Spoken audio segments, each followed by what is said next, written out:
How's it going there, everyone? It's Mr. Zen over here with a brand new Taboo Tattoo episode review, guys. And for today's episode, I'm going to be talking about episode 3, guys.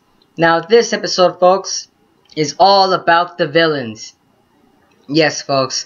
The reason I say this is because the episode itself was clearly showcasing more along the villains' backstories, emphasizing more on the characters' progression, and how the villains are actually seen, and they show a little bit more puns on the villains too. Like as I can say, they're actually showcasing more on how the villains themselves are actually kind of going along with the story and how they're going to actually emphasize it throughout the overall aspect of the arc itself. Because the two characters, Iltamesh and if I remember correctly, Laka. These two characters, there's a lot more going on with these two characters than what it seems to be, and they actually show to be very strong characters too. And it's also that Izzy and Tom were actually having trouble with them fighting them throughout the whole entire episode. So these characters are worth to mention throughout the whole entire episode. And like I said, folks, it's all about the villains. This whole episode's all about the villains. It wasn't really a hero case, but just I personally feel like this episode was just more along the case to emphasize all about Iltamesh. Iltamesh, the lolly. It's all about her. Now, the episode did last leave off with Iltamesh, she possessed Toko, and they were actually fighting inside Tom's apartment. And you gotta remember that also Izzy is fighting Laka himself as well back at the school. So all this is all intermingling at the same time, while the story kind of left off from there. But in Izzy's case, the fight was actually very short in a sense, and nothing really happened. And the only thing that kind of really emphasized the fact that Izzy kind of then learned that the freaking Brahman forces are here, and she learned that, oh wait, if they're here to attack me, that means that they're here to attack her house. So she's like, okay, let me end this fight and let me go back to where I actually need to be. Because I love how Izzy's character is actually very smart and looked forward instead of just the now, and said, you know what, this isn't the place I have to be now. No. There's something else at stake. Is that clearly this whole picture over here just doesn't make any sense. And I love about that. I love about that about Izzy is the fact that she's also able to keep her head calm. And how Laka actually told Iltamesh later in the episode is that she's a person that even you're not ready for. And I personally thought, like, holy snap, just how powerful is Izzy, and her sealed power, it actually makes up for it too. So Izzy, wow, a little round of applause for you. I'm not gonna lie to you. You actually made the enemies actually fear you if they're gonna take you one-on-one, which is in a sense is actually pretty cool too, because that means that we'll be able to see Izzy more. I would say we'll be able to see her more, showcase her powers better, and we'll be able to see her be shown at least a little bit better in terms of it right now. They're just teasing us. The authors and all of them are just teasing us right now to show how strong she is. But that's not what the episode about. The episode's not really about Izzy. In fact, it actually focused more was on Iltamesh. We actually learn about Iltamesh in the episode and how she actually came about to Aryabhata, because of the fact that Iltamesh was actually a very poor girl, and when she first met the princess, it was a kind of a weird way of kind of meeting someone. Well, the way they kind of showcased it made sense, but just that the way they kind of did the ecchi scene was a little off balance. You're like, wait a minute, I kind of wasn't expecting that. But in which case, they're kind of showing the princess's personality, as she's just a psycho. That's all she was. From the way beginning, too, she seems to be someone it's a person that you wouldn't want to mess with, regardless if she had the sealed power or not. She looks dangerous and psychotic. Like, she belongs in the mental institute. The way that I was looking, when she kissed Iltamesh, I'm just here wondering, like, wait a minute, hold on, was there really a reason to kiss her? I mean, come on. I know it's for all the fanboys, but still, I mean, was there really a reason to show that? That scene right there just kind of threw me off, and I'm like here wondering, yeah, it's hot. Yeah, it's hot. Yeah, but I wasn't really going for that right now, But oh well. Interesting in itself. But it's interesting at the fact that in Iltamesh's past, they're showcasing that even that, maybe that's why she got her power too, because she didn't want to be broke, and she didn't want to be like how she was, down in the gutter with nothing but just her clothes on her back. She wanted more of a, I would say, a social prestige. That's how Iltamesh is kind of being portrayed as, because the fact that she actually wants to be, I would say, very important to herself.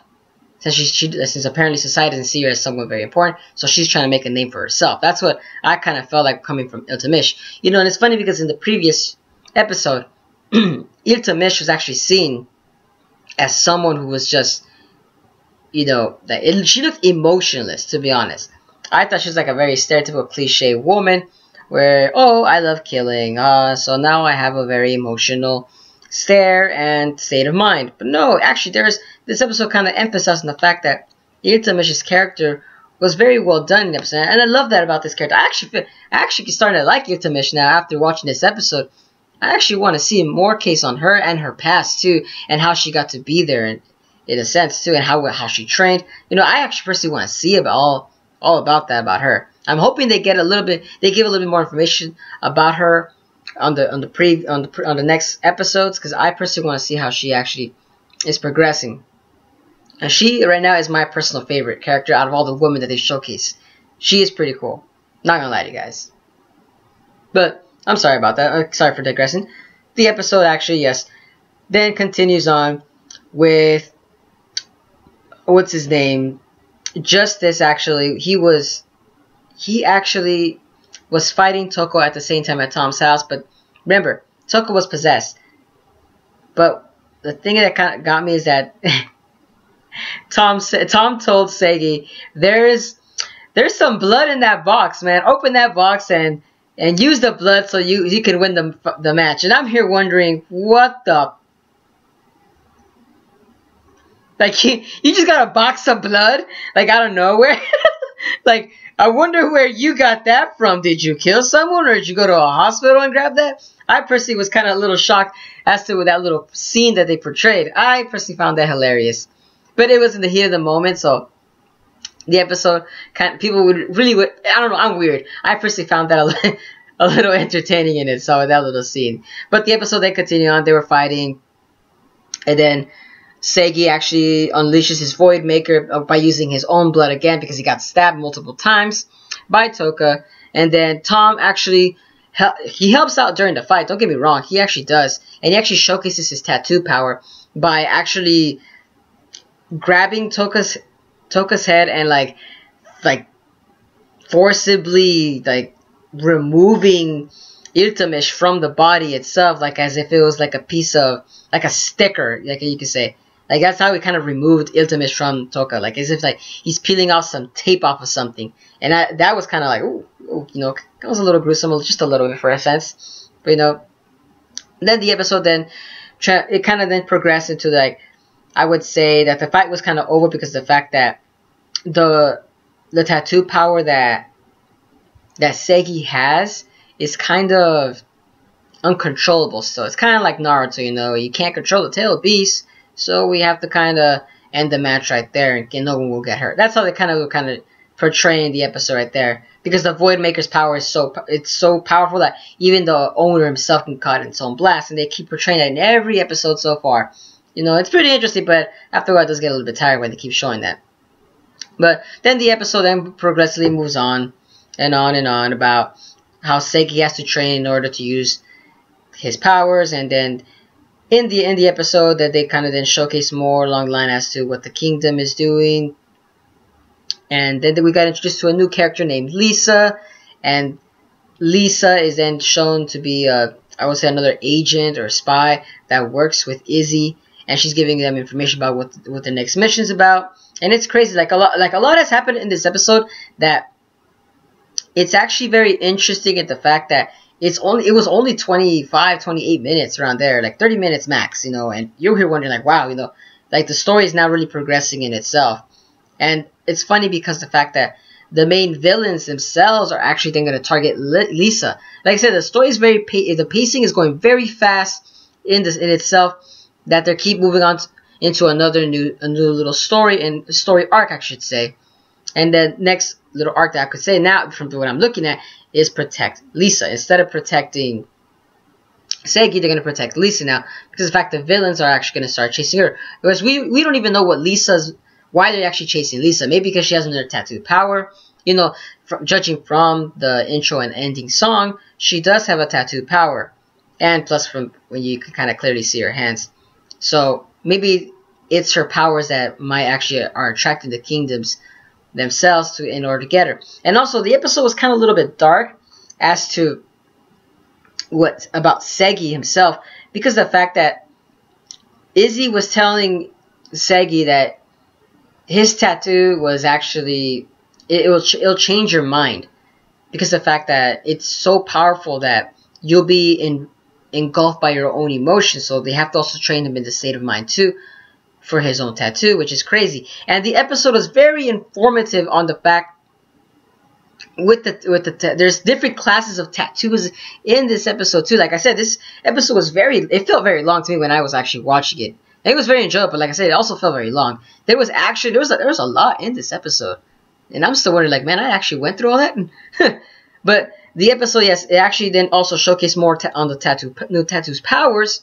And the tattoo's powers is that the U.S. Army has actually managed to clone it. And for an example, in Tom's case, his tattoo isn't a real one. Instead, it's a cloned copy, or a copy, as how they actually kind of say. And that tattoo in itself, it still has the same abilities as a regular tattoo, but it's just hindered because it's not the actual tattoo. The only ones that really have real tattoos, I would say, is Izzy's and Segi's. That's the only ones. And it's crazy that the fact that I mentioned is because Toka's has a tattoo on her forehead from Iltamesh. So Iltamesh's tattoo can leave imprints on everywhere else. And that I found kind of crazy. The fact that Iltamesh can then have her own zombies at her disposal, I'm assuming. So Iltamesh is kind of like being foreshadowed to be a very powerful opponent in herself. Now that's what I'm telling you. Iltamesh is becoming a very important character that I'm personally thinking like man, I'm loving how they're kind of portraying her character slowly, bit by bit, in each episode. And also the fact that the tattoo's powers are also not to be taken lightly as well. And in Tom's case, even though Tom's tattoo was a fake, it's still very a dangerous one in itself, because his tattoo was actually able to render other tattoos' abilities, like is able to cancel them out. Kind of like Danzai from Bungo Stray Dogs, you know, in one touch, you are powerless. It's kind of like similar to that. And I'm kind of thinking like, wow, you know, even though it's clearly a fake, it's still powerful in a sense. Like I said, every tattoos varies in its powers, but they're all still very dangerous in their own way that they're showcasing. And also the fact that, like I said, this episode, man, it's very informative. Holy snap. There's so much to talk about, but man, holy snap. There's so much. And let's not forget that at the end of the episode, we actually get to witness some new weapons that Iltamesh and Laka have received from their higher-ups. And now I'm actually curious as to, are these weapons, I would say, are they meant only for that person that has the tattoo himself? Are they like that, kind of like how, like, in Anatsu no Taizai, where they have sacred weapons specific for a specific clan? That's what I'm kind of thinking, like, are these weapons that they're getting, are they specifically meant only for that specific person, so it could, I would say, help their powers improve it during battle, kind of like that in a sense. And I'm here thinking, like, because the way they kind of show Iltamesh with her that brand new sword that she has, which by the way looked pretty badass in itself, was pretty cool.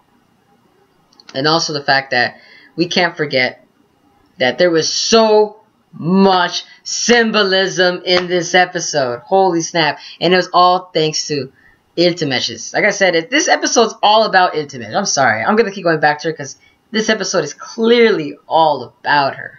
Yes, folks. And the reason I say it is because there's a lot of symbolism in the fact that, I remember how I stated back earlier in this video, was the fact that how Princess Aryabhata actually rescued in a sense. She rescued Iltamesh, but she didn't really rescue. I would say more as to, like, she grabbed a new pawn. That's how I say it. She grabbed a new pawn. Let's just leave it at that. She grabbed a new pawn off the streets, but through Iltamesh's eyes, she was rescued. There you go. That's how I should say it. But the symbolism from that beginning of the episode was also then shown later near the end of the episode, when there was a kitten that was actually struck. I'm sorry, it wasn't struck. That was actually, I would say, abandoned on the streets. So then Iltamesh actually rescues that little cat. And I'm here thinking, like, holy snap, Iltamesh is actually showing her true emotions right there. And she's actually trying to put her own feelings into that cat because she feels like the cat is herself. And that's actually pretty cool in the sense because, like I said, the progression out of Iltamesh's character was progressing very well in the episode. And that's what I love about that. I love when the characters are showcasing them in very powerful and impactful moments right there. And that moment in itself was very powerful.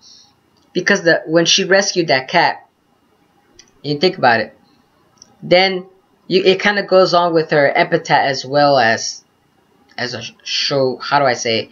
Schrodinger's cat. It still goes along with it. Like I said, there's just so much symbolism in the episode. They're using cat to represent her, and the bunny for Izzy.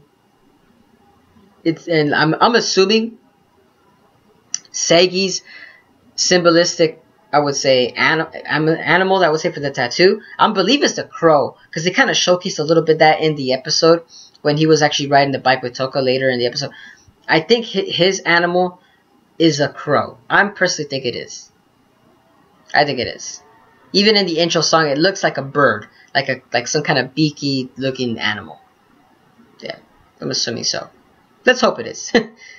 But I'm getting near the end of this discussion, folks, and yes, hold on, I'm gonna wrap things up right now with Schrodinger's cat, and that in itself is because of the fact that with Schrodinger's cat, I don't know if you guys know quantum physics and all that stuff, you know, about having a cat in the box, and there's two possibilities: either the cat is dead or it's alive, you know, based on that philosophy in itself.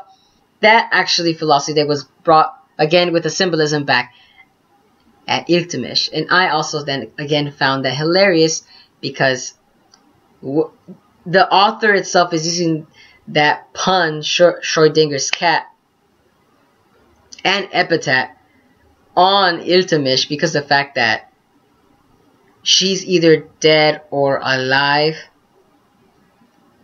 in her state of mind. I'm assuming because when she's in battle, she kind of just sees it as in her one way, you could kind of say, because she kind of kills her own emotions, so she's kind of like a brainless zombie, you could clearly say, that's working for the princess. So she's either dead or alive, which is kind of like you don't even know if she's really doing it for her own sake or her own selfish reasons, or if she's really or if she's being manipulated. Like I said, like there's a lot of symbolism in a sense right there, and also the fact that for the Schrodinger's cat, it's also based on her powers too, which like I said, it's like, oh my god, like that pun in itself is actually pretty powerful, because remember, she can be everywhere as well and yet be nowhere at the same time. Like, holy snap! Like, holy snap! Oh man! Like I said, this episode was very entertaining, folks. But that's all I have to say about this episode. Like, what you guys think about this episode, guys? Because that like I said, there was so much to talk about in this episode. Like, there really was. Like, it was bombarded with information, action, etchiness. It's just like so much to talk about. I love this episode. Episode 3 was right where it got me, guys. It got me right here. It just got me. I'm gonna continue watching this series now, because like really, now I really want to see Iltamesh at its best. And yes, folks, let me know down in the comments below what you guys thought about this episode. What was your favorite scenes? You guys like Iltamesh's character as much as I love her? But let me know down in the comments below, guys. And as always, guys, have a wonderful day. But this is Mr. Zen signing out.